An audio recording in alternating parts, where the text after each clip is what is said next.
请问为什么鲔鱼的台语叫做撑啊呢 ？A. 抓到吼会使用铁管甲撑过去。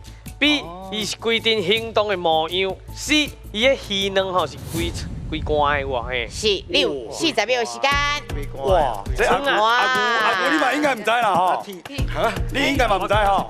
剃层，黑暗层，系啊，黑暗层啊，撑啊，啊，因叫撑啊。撑啊，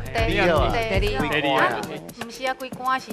龟肝咧，规管是鱼卵啦，鱼卵。龟丁啊，规定哦，哦，规定行动的模样。行动的模样啦。所以就是一层一层安尼，安尼，安尼吼。哦，确定啊吼。哎，等下我看阿牛的表情，唔是啊，阿牛哦，行动的吗？所以你的答案是 B 规定行动的模样。好，咱来看这个规定行动的模样对唔对？好，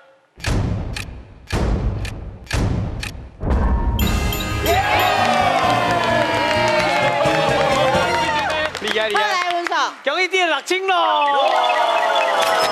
你这个床吼是这字的白话音啦吼。哎呀，讲安尼所谓规关，咱即摆拢讲啦较惯势讲规关，其实有另外一个规床的。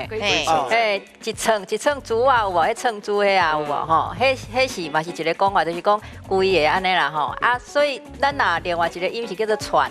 啊，若串哦，就迄串假串吊有无？